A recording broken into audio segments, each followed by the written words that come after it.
নমস্কার, আপনাদের স্বাগত জানাই চ্যানেল রূপা মুখার্জিতে। আজকের এই গুরুত্বপূর্ণ আপডেটে আমরা আলোচনা করব টেট মামলার বড় মোড় নিয়ে।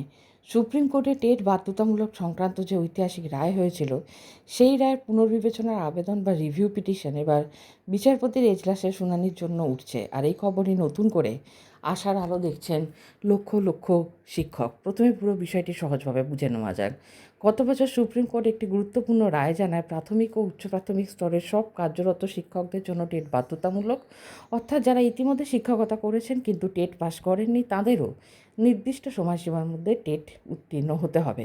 আদালত স্পষ্ট জানিয়েছে আগামী 2 বছরের মধ্যে টেট পাস করতে হবে। তবে যাদের 2030 সালের মধ্যে অবসর নেওয়ার কথা, অর্থাৎ যাদের চাকরির মেয়াদ 5 বছরের কম বাকি, তাদের এই নিয়মের বাইরে রাখা হয়।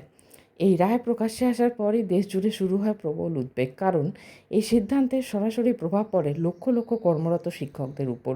শুধু পশ্চিমবঙ্গ নয়, দেশের বিভিন্ন রাজ্যের শিক্ষক সংগঠনও এই রায়ের বিরুদ্ধে সরব হয়। তাদের মূল প্রশ্ন ছিল, যে সময় তারা চাকরিতে যোগ দিয়েছেন তখন টেট বাধ্যতামূলক ছিল না, তাহলে চাকরির এত বছর পর হঠাৎ করে নতুন শর্ত চাপানো যায় কিভাবে? এই কারণে সুপ্রিম কোর্টে দাখিল করা রিভিউ পিটিশন, অর্থাৎ রায় পুনর্বিবেচনার আবেদন। আর এবার সেই আবেদন শুধুমাত্র কাগজে সীমাবদ্ধ থাকছে না, তা বিচারপতির এজলাসে শুনানির জন্য উঠছে। আইনজীবীদের একাংশের মতে রিভিউ পিটিশন সরাসরি এজলাসে শুনানির জন্য ওটা খুবই বিরল ঘটনা। আর সেই কারণে এই মামলাকে ঘিরে নতুন করে আশাবাদী শিক্ষক মহল। এখন প্রশ্ন হচ্ছে, এই শুনানিতে ঠিক কোন কোন বিষয়কে সামনে আনা হবে? সবচেয়ে গুরুত্বপূর্ণ যুক্তি হলো 2009 সালের আগে বা 2011 সালের আগে যারা শিক্ষকতায় যোগ দিয়েছেন তাদের ক্ষেত্রে টেট বাধ্যতামূলক ছিল না। কারণ শিক্ষার অধিকার আইন বা আরটিই কার্যকর হয় 2009 সালে এবং পরবর্তী সময়ে এনসিটিই নির্দেশিকায় টেট বাধ্যতামূলক করা হয়। অর্থাৎ যারা তার আগেই চাকরিতে ঢুকেছেন তাদের চাকরির শর্ত পরে গিয়ে বদলে দেওয়া আইনগতভাবে প্রশ্নের মুখে। দ্বিতীয় বড় যুক্তি, যাদের উপর এই রায় সরাসরি প্রভাব পড়ছে তাদের অনেকেই মূল মামলার পক্ষ ছিলেন না। অর্থাৎ যাদের চাকরি, ভবিষ্যৎ, পেনশন সব কিছুই এই রায় প্রভাবিত হচ্ছে, তারা আদালতে নিজেদের বক্তব্য জানানোর সুযোগই পাননি। এই বিষয়টিও রিভিউ শুনানিতে বড় করে তোলা হবে। তৃতীয় গুরুত্বপূর্ণ বিষয় হলো চাকরিরত অবস্থায় নিয়োগের মৌলিক শর্ত পরিবর্তন করা যায় কি না।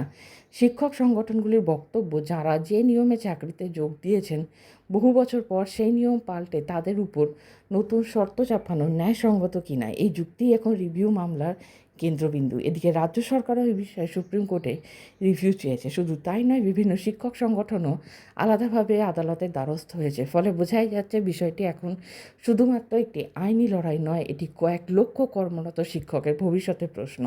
এর মধ্যে আরেকটি বড় আপডেট সামনে এসেছে। স্কুল শিক্ষা দপ্তরের একটি নির্দেশিকায় বলা হয়েছে 2016 আগে নিযুক্ত বহু শিক্ষককে নর্মাল সেকশন হিসাবে ধরা হবে। ফলে তাদের ক্ষেত্রে টেট বাধ্যতামূলক হওয়ার প্রশ্ন আপাতত কিছুটা শিথিল হচ্ছে। এই নির্দেশিকা অনেক শিক্ষকের জন্য সাময়িক স্বস্তি এনে দিলেও সুপ্রিম কোর্টের চূড়ান্ত অবস্থানই এখানে শেষ কথা। তাই এখন সবার নজর সুপ্রিম কোর্টের পরবর্তী শুনানির দিকে। এই শুনানির যদি আদালত রিভিউ গ্রহণ করে তাহলে বহু শিক্ষক স্বস্তি পেয়ে যাবেন, বিশেষ করে যারা 2009 সালে বা 2011 সালের আগে চাকরিতে যোগ দিয়েছেন তাদের ক্ষেত্রে বড় ছাড় আসতে পারে। আর যদি আদালত আগের অবস্থা বহাল রাখে তাহলে টেট বাধ্যতামূলক নিয়ম কার্যকরার পথ আরও স্পষ্ট হবে। সব মিলিয়ে টেট মামলা এখন অত্যন্ত গুরুত্বপূর্ণ মোড়ে দাঁড়িয়ে। এই শুনানি শুধু একটি আইনি প্রক্রিয়া নয়, এটি কয়েক লক্ষ শিক্ষকের চাকরি, ভবিষ্যৎ এবং শিক্ষা ব্যবস্থার সঙ্গে জড়িত। আপনাদের কি মনে হয়, সুপ্রিম কোর্ট কি পুরনো শিক্ষকদের জন্য ছাড় দেবে নাকি টেট বাধ্যতামূলক নিয়ম বহাল থাকবে? কমেন্টসে অবশ্যই জানাবেন। ভিডিওটি তথ্যভিত্তিক মনে হলে লাইক করুন, শেয়ার করুন আর চ্যানেলটি সাবস্ক্রাইব করে রাখুন টেট, এসএসসি, স্কুল সার্ভিস ও শিক্ষা সংক্রান্ত সব আপডেট সবার আগে পাওয়ার জন্য। দেখা হচ্ছে পরের ভিডিওতে। ভালো থাকবেন। ধন্যবাদ। নমস্কার।